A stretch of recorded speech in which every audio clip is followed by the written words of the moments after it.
हमारे साथ राज्य के मुख्यमंत्री हेमंत सोरेन हैं। सर, ग्राउंड लेवल पर काम करने को लेकर आप लगातार प्रयास करते रहे पिछली सरकार में भी, और ग्रामीण इलाकों को फोकस रखा है। आप सरकार में आए थे, ग्रामीण अर्थव्यवस्था की भी आपने बात कही थी। एक बार फिर से आप गांव की तरफ जा रहे हैं, थोड़ा बताएंगे जो झारखंड के दर्शक हमको देखते हैं। देखिए, झारखंड अत्यंत पिछड़ा राज्य है और ये मैं मानता हूँ कि राज्य में या राज्य का विकास तभी संभव है जब हमारी ग्रामीण अर्थव्यवस्था मजबूत होगी।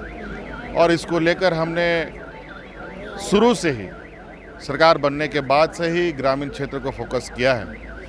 और मैं जानता हूँ कि और हमारी पार्टी के हर लोग जानते हैं कि यहाँ के लोगों की भावना, यहाँ के अलग अलग वर्गों के कार्यशैली, वो किस तरीके से काम करना जानते हैं, किस तरीके से करते हैं, किस जगहों पर काम करते हैं।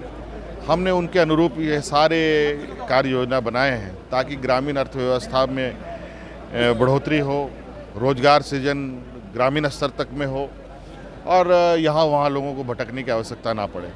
इसलिए आपने देखा होगा कि कई ऐसी योजनाएं हैं जो लोग अपने स्तर पर अपने आय में वृद्धि कर सकते हैं। और इसमें बिल्कुल कार्यकर्ता को भी निर्देश दिया गया है कि आप लोगों को इसमें ग्रामीण क्षेत्र जो सीधे सरल लोग हैं, इनको आप लोग उनके पेपर फॉर्मेलिटीज में मदद करें।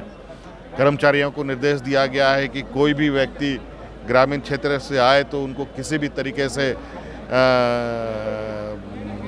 उनको सही रास्ते दिखाए जाएं। उनको जो कन्फ्यूज़न है उसमें सारे कन्फ्यूज़न दूर करके उनके लिए क्या बेहतर हो सकता है उसको उपलब्ध कराया जाए। दादा, आपने इधर जो बैक टू बैक कई सारे, जैसे ओल्ड पेंशन हो, जितने भी लंबित मांगे थी राज्य में, बहुत सारे जो अलग अलग ग्रुप थे जो मांग रख रहे थे, उसको बैक टू बैक आपने सबको एक तरह से पूरा कर दिया। तो ये क्यों, मतलब अचानक से आप जो है ये कर रहे हैं? और अचानक नहीं, मेरा कहने का मतलब ये है कि लगातार इस पे पॉलिटिक्स हो रही थी, तो एक तरह से जो विपक्ष है आज की तारीख में, उनके सामने अब मुद्दा नहीं रहा है, तो पिछले कुछ दिनों से कुछ बोल नहीं पा रहे हैं। देखिए, आगे क्या है? देखिए, ऐसा है कि हमारे जो विपक्ष थे, बड़ा सुनियोजित तरीके से इन लोगों ने 20 साल तक इस राज्य को चारागाह बनाया। बड़ा सुनियोजित तरीके से मुद्दे को जिंदा रखा ताकि उनको पता है कि समस्या का समाधान होगा तो कल उनको कौन पूछेगा। और इनके समस्या का हल ना निकलने से कितने लोगों के जीवन यापन पर आफत आई, कितने लोग अपनी मांगों को लेकर के जान से हाथ धोना पड़ा, कितने महिलाएं विधवा हो गई, कितने बच्चे अनाथ हो गए। ये आप लोगों ने पूर्व में 20 सालों में देखा है। और ख़ास तौर पर डबल इंजन की सरकार में तो अप्रत्याशित रूप से चीज़ें सामने आई।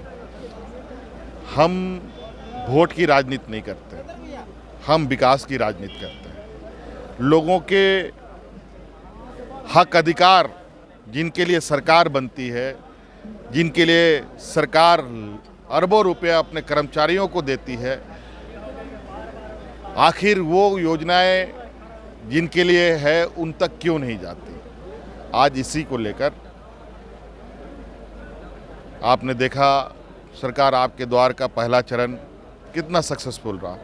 उसी के आधार पर, उसी के अनुभव के आधार पर, उसके कमी बेसी को ध्यान में एक नया तरीके से इस योजना को हम लोगों ने शेप दिया है और उसको फिर से ग्रामीण क्षेत्र में पहुंचाने का कार्यक्रम अगले 12-13 तारीख से शुरू होने जा रहा है। बहुत शुक्रिया दादा। ये थे हमारे साथ राज्य के मुख्यमंत्री हेमंत सोरेन।